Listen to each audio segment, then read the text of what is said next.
how did you get involved with this project? I received a phone call out of the blue from Adam Sandler, which is the way we always start to work. It's really nuts. Every movie I've ever done with him, from Longest Yard to Click to Benchwarmers, always started with a phone call. Like, hey, Terry, you want to do this? And it's like, oh, yes, of course. And basically, I read the script, and it wasn't a lot there. We were kind of like, we were trying to see what works. And this is the nature of comedy. It's not a bad thing. It's just sometimes, jokes always have to be, built and created and made. And I saw the character a little differently than what was in the script. So we started experimenting, and I sent them pictures of a wig, I sent them pictures of the suits and this kind of thing. And Frank and Adam were like, that's a good idea. Let's try something out. Let's do this. And Adam was coming up with song lyrics and, stuff like this. And we just kept getting bigger and bigger and bigger. And Nickens was born. And when Nickens was born, the world will never be the same.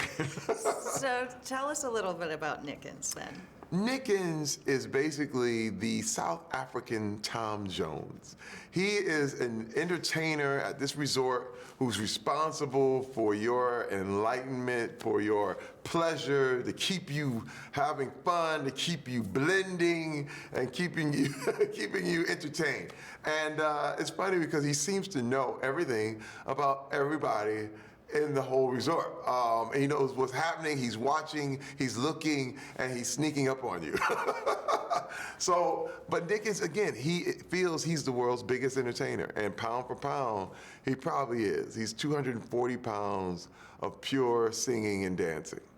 Now, you said that a lot of this was unscripted. Were you able to put a little bit of improv on site into Nickens? Oh yeah, I mean, we came up with so much stuff. There's so much stuff that didn't make it, because we were just flying off the seat of it. We had a whole segment where it was like, who do da? It was like these hip moves that I don't know if they figured they might be a little too much for TV, you know what I mean?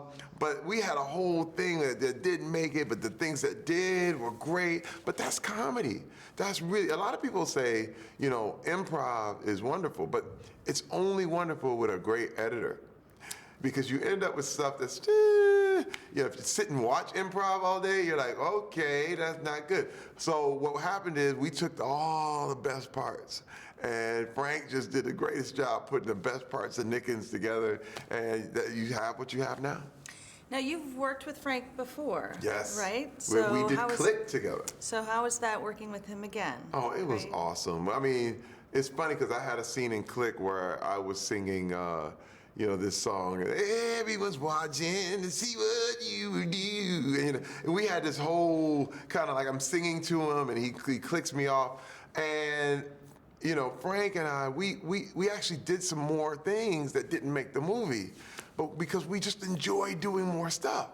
And to get the chance to work with Frank again, it was like picking up where we left off. It was just like, now it was a much bigger role, because Click was more of a cameo, and now I got to spend some months with Frank over in South Africa. We're a 24-hour flight away from home.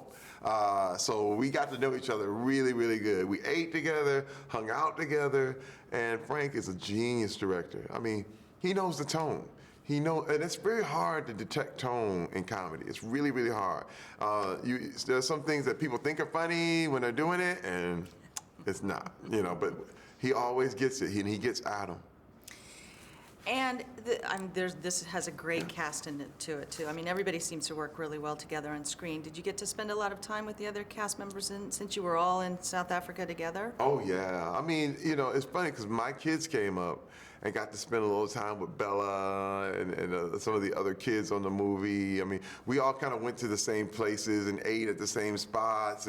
But one of the best things ever, Adam took some of his people, the Happy Madison people, and some of the actors got to go on safari in a place called Madikwe, which was incredible. It was like 40 miles south of Botswana, and I mean, we saw the real Africa, and it was, breathtaking. It was scary.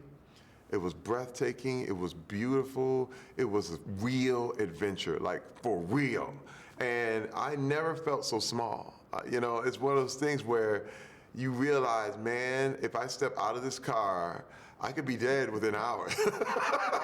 That was the realistic thing. It was like, how did anyone survive? You know, but people have been surviving there for thousands and thousands and thousands of years. And you got to survive with your brain. And we followed the guides and we understood what was happening, but we saw some really scary animals. Like, you know, when you see a real lion up close, and we were just like, me, Adam, all of us. I mean, Adam was actually attacked by a cat. We went to a cat park and the cat jumped on his head and it was like, oh my God. He thought he was dead. He really did. He's like, it's over, goodbye, I'm done. And we all were like, oh no, we're gonna go home early.